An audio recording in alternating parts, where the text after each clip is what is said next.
آقائے دو جہاں صلی اللہ علیہ وآلہ وسلم کی ذات بابرکات کو اگر ہم دیکھتے ہیں تو یہ میلاد کی خوشی ہے، میلاد کی محفل ہے۔ حضور علیہ السلام کی میلاد کی محفل یا آپ کی ولادت کی خوشی کا تقاضا جہاں محبت رسول اور آپ کی ذات کے لیے وارفتگی اور دیوانگی کا ہونا ہے، وہیں پر یہ میلاد اور محبت رسول اور ولادت کی خوشی یا جشن ولادت مصطفیٰ صلی اللہ علیہ وآلہ وسلم جہاں پر ہر سال یہ بہاریں جب آتی ہیں، یہ ہمیں ہمارے ایمان کو تر و تازہ کرتا ہے، میلاد ہمارے محبت رسول کو تر و تازہ کرتا ہے۔ جہاں یہ میلاد درس محبت دیتا ہے، وہیں پر درس عمل بھی دیتا ہے۔ آقائے دو جہاں صلی اللہ علیہ وآلہ وسلم 40 سال جب پورے ہوتے ہیں تو پھر آپ اعلان نبوت فرماتے ہیں اللہ کے حکم سے۔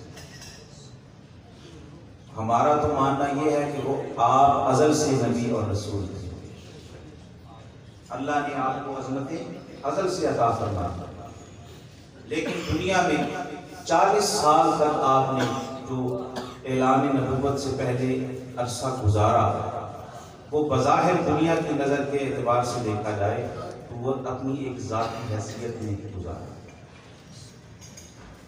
اور 40 سال کے بعد پھر اعلان نبوت ہوا تو پھر دین اسلام کا، شریعت کا، احکام کا اور نظام ہدایت کا ایک باقاعدہ آغاز کیا گیا۔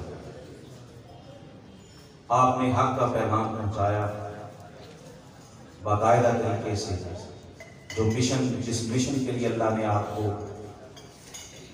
بھیجا، پیدا فرمایا، اس کا آغاز ہوا۔ لیکن اس سے پہلے کی 40 سالہ زندگی وہ آقائے دو جہاں کی حیات طیبہ ذاتی حیثیت میں ہے، اور اگر ہم اس 40 سال کی زندگی کو دیکھیں تو سمجھ آتا ہے کہ اللہ تعالیٰ نے آپ کی نبوت کا فیضان اس سے پہلے مخلوق کو، بنی نوع انسان کو، اس روئے ارضی کو، افلاک کو، سماوات کو، ارض و سما کو آپ کی نبوت کے فیضان کے جاری ہونے سے پہلے ذات محمد مصطفیٰ کا فیضان تھا۔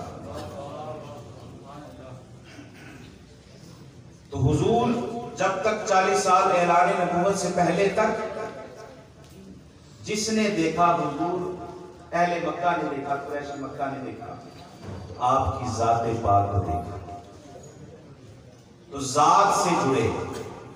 اور اسی طرح حضور نے نبوت کی تبلیغ اور تعلیم تو 40 سال پورے ہونے پر شروع فرمائی، لیکن انسانوں کی بھلائی کے کام شروع دن سے شروع فرما دیا، تربیت کرنا شروع دن سے شروع فرما دیا، کردار سازی فرمانا یہ شروع دن سے آپ نے، آپ کی شخصیت سے اللہ رب العزت نے شروع فرما دیا اس عمل کو۔ اگر ہم 40 سالہ زندگی کو دیکھیں تو اس سے سمجھ یہ آتی ہے کہ حضور علیہ السلام کی ذات پہلے ہے اور آپ کی شان نبوت بعد میں ہے، اور جو شریعت کے احکام بعد میں ہیں، عبادات بعد میں ہیں، احکام کا سارا جو نظام ہے وہ بعد میں ہے، شریعت پر عمل بعد میں ہے، اور شریعت کا مکلف ہونا بعد میں ہے، لیکن کردار سازی اور کردار کو بنانا، تربیت کرنا، انسانیت کا سکھانا، انسانیت کا درس دینا، یہ اس سے پہلے ہے۔ تو دو ناتوں سے بنی نوع انسان کا رشتہ نبوت سے پہلے حضور سے جڑ چکا تھا، ایک ذات کے ساتھ اہل مکہ کا تعلق بن گیا تھا، اور ایک آپ کی سیرت اور آپ کے کردار کے ساتھ اہل مکہ کا، قریش مکہ کا تعلق بن گیا تھا۔ اس سے سمجھ کے آیا کہ اگر ہم حضور کے نبوت کے فیضان کے صحیح معنوں میں حقدار بننا چاہتے ہیں تو سب سے پہلے حضور کی ذات سے اپنا تعلق جوڑنا ہوگا اور حضور کی ذات سے کا دیوانہ بننا ہوگا.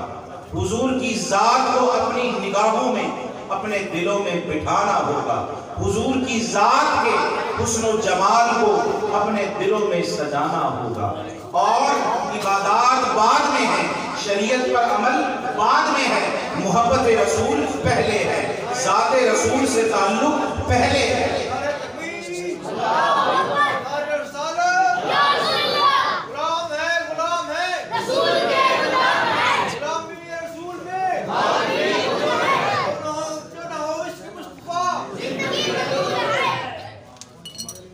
اگر صحیح معنوں میں حضور کی امت کا امتی بننا ہے، صحیح معنوں میں مسلمان بننا ہے، مومن بننا ہے، تو اس کا قاعدہ، اس کا آغاز، اس کی بنیاد کی پہلی اینٹ وہ کہاں سے لگتی ہے؟ سب سے پہلے ذات مصطفیٰ سے جڑنا ہے اور پھر حضور کی اتباع کر کے، حضور کی صفات کو دیکھ کر، حضور سے جڑ کر کردار کو بنانا ہے، اپنی سیرت کو بنانا ہے، اپنی شخصیت کو بنانا ہے. تو کردار ذات سے جڑنا یعنی محبت رسول پہلے ہے اور ذات مصطفیٰ کے فیضان سے کردار کو بنانا پہلے ہے. حضور نے نمازیں بعد میں سکھائی، کردار پہلے دے دیا. اپنے کردار کی خوشبو سے بنی نوع انسان کو پہلے مہکایا. یہی وجہ ہے کہ حضور علیہ السلام جب تک اعلان نبوت نہ ہوا تھا، دنیا آپ کو صادق اور امین کہہ کر یاد کرتی تھی. صادق و امین کے لقب سے مشہور تھے، یاد کرتے تھے. تو صادق اور امین کیا مطلب؟ سچا اور امانت دار، سچا اور امانت دار. تو دوستو، درس عمل کیا ہے کہ میلاد اور محبت رسول، عشق رسول صرف دل کے جذبات کا، والہانہ پن کا، وارفتگی کا اور دیوانہ پن کا، حضور کے ساتھ قلبی حبی اور عشقی تعلق استوار کرنے کا نام نہیں ہے، بلکہ جہاں میلاد محبت رسول کی خوشبو لے کر آتا ہے، وہیں پر کردار، عمل اور میدان عمل میں اپنے آپ کو ثابت کرنے کی خوشبو بھی لے کر آتا ہے.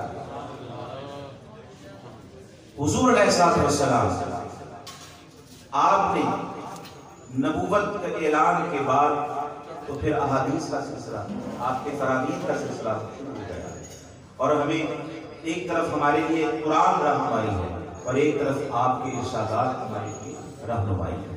لیکن اس سے پہلے تو 40 سالہ زندگی میں آپ کو صادق اور امین کہا گیا. تو صادق اور امین دنیا نے، اہل مکہ نے، قریش مکہ نے آپ کو دیکھا، آپ کی ذات کے حسن کو دیکھا، صادق اور امین کہا. حالانکہ آپ غریبوں کی مدد کرنے والے بھی تھے، یتیموں کے والی بھی تھے، لوگوں کے کام آنے والے بھی تھے، غم خوار بھی تھے، دکھ درد بانٹنے والے بھی تھے، مالی طور پر مدد کرنے والے بھی تھے. ہر خوبی، وہ کون سی خوبی ہوگی جو ان 40 سالہ زندگی میں آقا ہے تو جہاں کی ذات سے جس کا نور اللہ نے اہل مکہ کو نہ دکھایا ہوگا، جس کی خوشبو مہک قریش مکہ نے نہ سونگھی ہوگی. ہر وصف، خوبی، کمال، اخلاق سب کچھ حضور کی ذات میں 40 سالہ زندگی میں ہمیں نظر آتا ہے. اور آپ نے اہل مکہ کو اپنی صفات، اپنے اخلاق، اپنی ذاتی محاسن سے خوب مہکایا، انہیں وہ فیض دیا. لیکن کیا وجہ ہے کہ کسی اور نام سے نہیں کہا گیا، لقب کوئی اور نہیں ملا، اہل مکہ نے یاد نہیں کیا. انہوں نے کہا صادق اور امین ہے، صادق اور امین ہے. یعنی کیا مطلب؟ انہوں نے، ان کے سامنے کوئی حضور کا وصف ایسا نہ تھا ان کے سامنے نہ تھا. وہ حضور کے ہر وصف کو، خوبی کو، محاسن و محامد کو اپنی آنکھوں سے دیکھتے تھے. لیکن جب یہ اللہ نے ان کے ذہنوں میں ڈالا کہ اس خوبصورت انسان کو، اس باکمال انسان کو، اس ہر دل عزیز شخصیت کو، اس دکھ درد بانٹنے والے کو ہم کس نام سے بلائیں؟ تو انہوں نے کہا صادق، یہ صادق بھی ہیں، یہ امین بھی ہیں۔ کیوں؟ اس لیے کہ صادق ہونا کیا مطلب؟ صداقت کا علم بردار ہونا۔ امین ہونا کیا مطلب؟ امانت اور دیانت کا حامل ہونا۔ یہ دو وصف اگر ہم ان دو وصفوں کو الگ الگ کھول لیں، ان کی تشریح کر لیں، ان کی وضاحت میں اتر جائیں، ان کی گہرائی میں اتر جائیں، تو پتہ چلتا ہے، معلوم ہوتا ہے کہ سارے کمالات اگر ہیں تو وہ صداقت اور امانت میں جمع ہو جاتے ہیں۔ اللہ اکبر،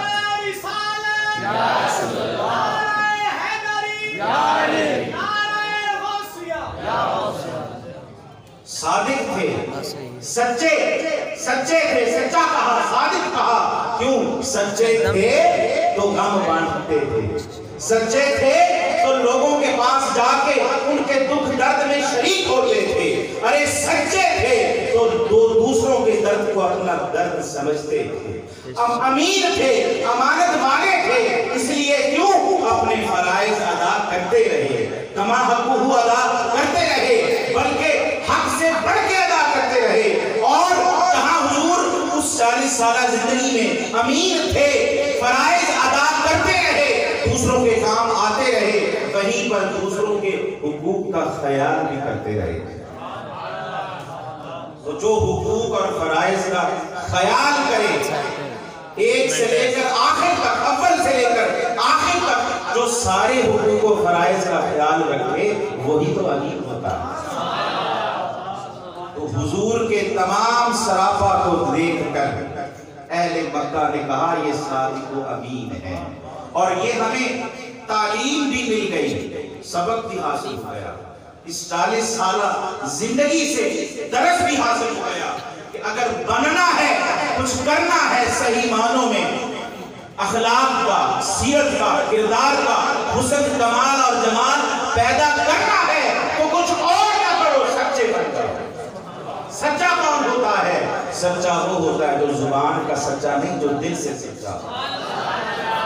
جب انسان دل سے سچا ہو جائے تو وعدہ خلافی بھی ختم ہو جاتی ہے، جھوٹ بھی ختم ہو جاتا ہے، منافقت بھی ختم ہو جاتی ہے، دوغلا پن بھی ختم ہو جاتا ہے، دھوکہ دہی بھی ختم ہو جاتی ہے۔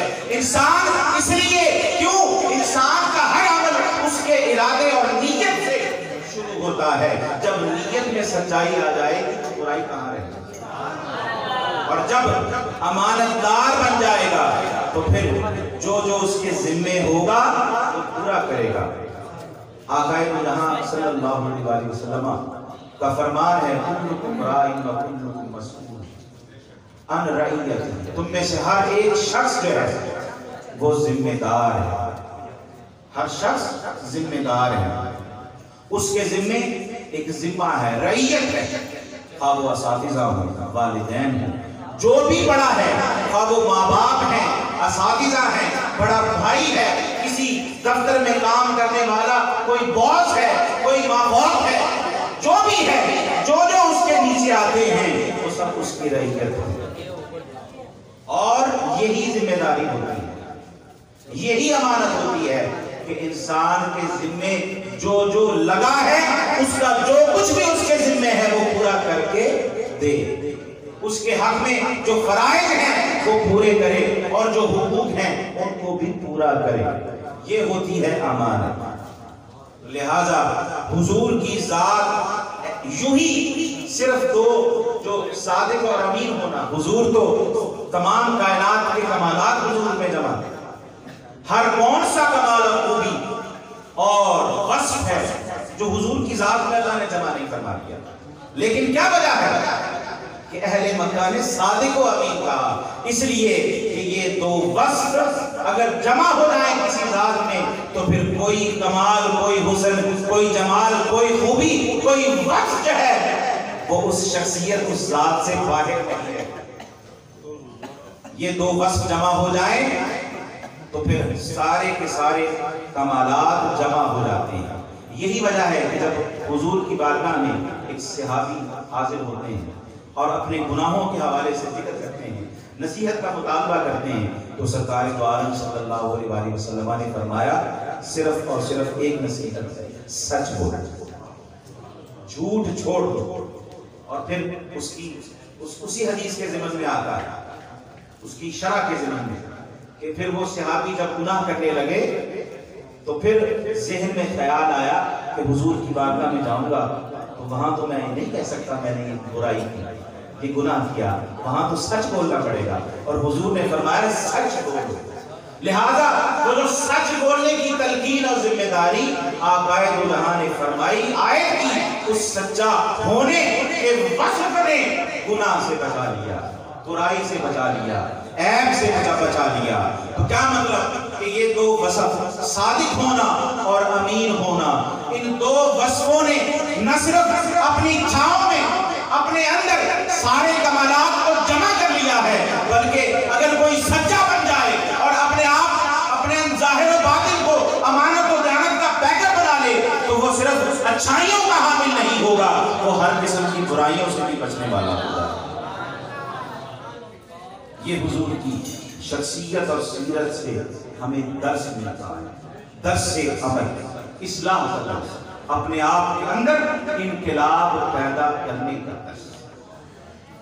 دوستو، عزیز طلبہ، بات یہ ہے کہ محبت رسول کا جہاں حضور کے لیے ہر طرح سے آپ کے نام پہ مٹنے کے لیے ہمارا دل تیار رہنا چاہیے، وہیں پر محبت رسول کا تقاضا اتباع رسول بھی ہے، اطاعت رسول بھی ہے۔ یہ نہیں ہو سکتا، امتی کو زیب نہیں دیتا۔ کیوں؟ اس لیے کہ ہم حضور سے محبت کا دم بھرتے ہیں، تو چاہیے کہ جہاں حضور جیسا چاہتے ہیں ویسا بن جائے۔ حضور جہاں ہمیں اپنے امتی کو، اپنے غلاموں کو دیکھنا چاہتے ہیں کہ یہ اس جگہ پہ زندگی میں نظر آئے، ہم وہاں پہ نظر آئے، ہم وہاں پہ موجود ہوں، اپنی موجودگی کو یقینی بنائیں۔ اور جہاں ہمارے آقا چاہتے ہیں کہ میرا غلام، میرا امتی اس جگہ پہ مجھے نظر نہ آئے، منع فرما دیا، روک دیا کہ اس بات سے، اس گناہ سے، اس برائی سے، اس جگہ سے، اس عیب سے بچ جاؤ۔ تو پھر امتی کو محبت رسول کا تقاضا کیا ہے کہ غلام اس جگہ جانے سے رک جائے۔ یہ محبت رسول کا تقاضا ہے کہ اتباع رسول بھی اختیار کی جائے، آپ کے احکام پر عمل بھی کیا جائے، یہ تقاضا ہے۔ اور یہی وجہ ہے کہ ہم حضور سے محبت رکھتے ہیں، تو محبت جو ہے، محبت رسول، حضور سے محبت رکھتے ہیں۔ اس میں دو پہلو بڑے اہم ہیں کہ حضور سے ہماری محبت سچی ہے، حضور سے ہماری محبت سچی ہے، عشق سچا ہے، لیکن یہ بھی یاد رکھنا چاہیے کہ ہمارے اندر دنیا کا تمام بھی اسی قدر موجود ہے۔ ایک دل میں دو چیزیں اکٹھی نہیں رہ سکتی، دل میں یا تو خدائی رہے گی یا خدا رہے گا، دل میں یا خدائی رہے گی یا خدا رہے گا، دو چیزیں بیک وقت سما نہیں سکتی۔ اللہ نے دل کو بنایا ہی ایسے، قلب کو بنایا ہی ایسے، تو خدا مصطفیٰ سے جدا نہیں، مصطفیٰ خدا سے جدا نہیں۔ تو جب محبت رسول کی بات کرتے ہیں تو دنیا کے تمام اور لالچ اور نفس کی پیروی بھی ہمارے اندر موجود ہے۔ تو محبت سچی ہے، محبت کھری ہے، محبت حضور کی بارگاہ میں قبول ہے۔ لیکن کیا ہے کہ وہ جو محبت ہے وہ حضور کی بارگاہ میں قبول تو ہے، مقبول نہیں۔ اس فرق کو تھوڑا سا سمجھتے ہیں۔ اور اسی طرح محبت رسول سچی ہے لیکن اپنے نقطہ کمال کو پہنچی ہوئی نہیں۔ وہ کون سا نسخہ ہے، اپنی بات کو سمیٹ رہا ہوں، وہ کون سا نسخہ ہے جو یہ منزل ہمیں عطا کر سکتا ہے کہ ہماری محبت مقبول ہو جائے اور ہماری محبت کامل ہو جائے؟ وہ نسخہ کوئی اور نہیں، وہ نسخہ اتباع رسول ہے صلی اللہ علیہ وسلم۔ اگر ہم حضور کی بارگاہ میں سلام پیش کرتے ہیں تو احادیث سے ثابت ہے کہ حضور سلام کا جواب دیتے ہیں۔ حضور اپنی کمال مہربانی اور اپنی رحمت اور اپنی شفقت نگاہ عنایت سے سلام کا جواب دیتے ہیں یا نہیں دیتے ہیں؟ تو حضور کا جو ہر امتی جو سلام پیش کرتا ہے حضور کی بارگاہ میں، یہ ثابت ہے۔ تو یہ سلام کا جواب ہمیں ملتا ہے جب بھی ہم سلام پیش کریں گے۔ یہ سلام کا جواب ملنا دلیل ہے کہ ہماری محبت قبول ہے۔ تو کیا ہم اس سلام کے جواب کو سنتے ہیں؟ کیا ہمیں سلام کا وہ جواب اپنے کانوں سے سنائی دیتا ہے؟ نہیں دیتا، الا ماشاءاللہ نہیں دیتا۔ ہم ان ظاہری کانوں سے اس جواب کو نہیں سن سکتے۔ اس لیے کیوں نہیں سن سکتے؟ جب ہمارا عشق اتنا گہرا ہو گیا، اتنا سچا ہو گیا، اتنا کامل ہو گیا، اور اس عشق نے ہمیں اس بارگاہ رسالت سے آنے والے جواب، سلام کے جواب کو سننے والے کان عطا کر دیے۔ جان لیجئے گا اس دن ہمارا عشق، اس دن ہماری محبت مقبول ہو گئی۔ قبول ہے لیکن مقبول نہیں ہے۔ اور جب ہم نے وہ سلام کا جواب حضور کے کرم سے، اللہ کے فضل سے سن لیا، ہمیں وہ بصیرت مل گئی، وہ باطنی کان نصیب ہو گئے، تو پھر ہماری محبت قبول نہیں ہوگی، وہ محبت ہمیں بھی بارگاہ رسالت میں مقبول بنا دے۔ اسی طرح محبت رسول نقطہ کمال کو پہنچی ہوئی نہیں ہے۔ کس لیے کہ ہم محبت رسول کس کے لیے کرتے ہیں؟ اس کا مقصد کیا ہے؟ وہ حضور علیہ السلام کے لیے، آپ کی ذات کے لیے یہ محبت ہے، یہ عشق ہے۔ یہ محبت کس کے لیے ہے؟ حضور کے لیے، حضور کی ذات کے لیے۔ تو کیا اس محبت اور عشق سے ہمیں وہ مقصد مل رہا ہے؟ دیکھیے، سمجھنے والی بات ہے، ہمیں وہ مل رہا ہے مقصد؟ کما نہیں مل رہا۔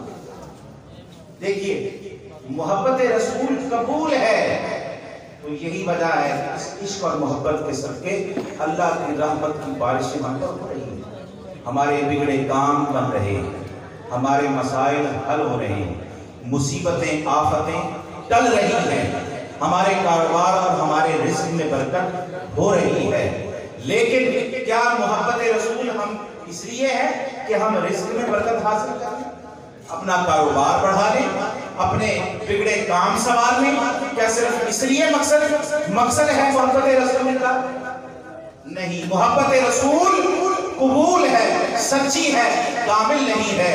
یہ کامل اس لیے نہیں ہوگی کہ ہم محبت رسول سے اپنی اولاد مانگ لیں، محبت رسول سے اپنے کاروبار میں وسعت مانگ لیں، محبت رسول کے صدقے اپنے بگڑے کاموں کو سنورنا مانگ لیں، محبت رسول سے اپنی آفتوں اور بلاؤں کو ڈال لیں۔ یہ سب کام اس محبت رسول کے صدقے سے ہو رہے ہیں، لیکن محبت رسول کامل اور اپنی معراج کو اس دن پہنچے گی جب ہمیں کوئی اور مقصد نہیں، کوئی دنیاوی غرض نہیں، کوئی اخروی غرض نہیں، بلکہ جس آقا کے لیے ہم یہ محبت رکھے ہوئے ہیں، وہ شاہ مدینہ، وہ تاجدار مدینہ خود ہمیں ملتا ہے۔ جس دن وہ آقا ہمیں مل گئے تو سمجھ لیجئے گا کہ محبت کامل ہو گئی، محبت کامل ہو گئی دوستو۔ اور اس کمال کو پہنچنے کا نسخہ اتباع رسول ہے، اطاعت رسول ہے۔ دیکھیے، حضرت سیدنا صدیق اکبر رضی اللہ تعالیٰ عنہ، حضرت سیدنا عمر فاروق رضی اللہ تعالیٰ عنہ، سیدنا عثمان غنی رضی اللہ تعالیٰ عنہ، سیدنا مولا علی رضی اللہ تعالیٰ عنہ، یہ چار ہستیاں، چار شخصیات، ان کو جو حضور کا جلوہ نصیب ہوا، کیا بعد والوں کو نصیب ہوا؟ یعنی حتیٰ کہ جو صحابہ ہیں، صحابہ، جماعت صحابہ کی بات کریں، 1,24,000، ہر ایک صحابی درجہ، اگر نفس صحابیت کی بات کریں تو 1,24,000 سارے کے سارے برابر صحابی ہونے میں۔ تو ہر صحابی کے لیے حضور نے یہ خوشخبری سنا دی، خبر دے دی کہ چمکتا ہوا ستارہ ہے ہدایت، ہر صحابی. لیکن کیا جو یہ 4 یار ایک طرف اور باقی جو صحابہ ہیں ایک طرف، باقی امت کی بات نہیں کرتے، جو صحابہ ہیں کیا وہ انہوں کے مرتبے اور درجے کو پہنچے یا پہنچ سکے؟ نہیں. کیوں؟ اس لیے نہیں پہنچے کہ یہ 4 یار وہ ہیں کہ حضور نے جیسا فرمایا، جیسا چاہا، ان 4 یاروں نے 1,24,000 کی اس جماعت میں سب سے آگے بڑھ کے ویسا کر کے دکھایا، سب سے آگے نمبر لے گئے، اس لیے ویسے بن گئے جیسا حضور چاہتے تھے. یہی وجہ ہے کہ درجہ بھی پھر اللہ نے سب سے بڑھ کر عطا کر دیا، مقام بھی سب سے بڑھ کر عطا کر دیا.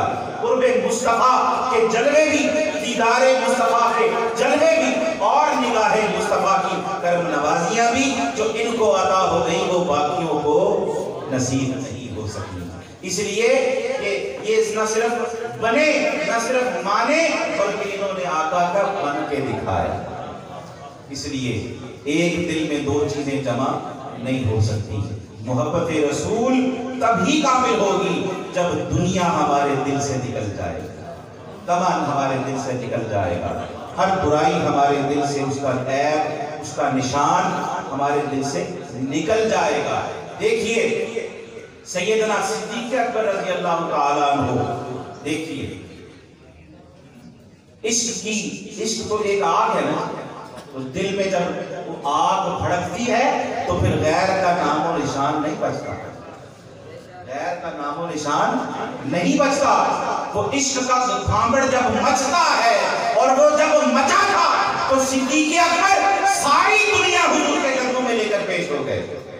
ساری دنیا، وہ دنیا کا سارا مال، متاع، سامان، دولت حضور کے قدموں میں لے کر آپ حاضر ہو گئے. وہ دنیا کو ساری حضور کے قدموں میں نثابت کر دی. پیچھے بچا گیا، پیچھے بچا گیا. ارے حضور کی ذات پہ سیدنا صدیق اکبر نے ساری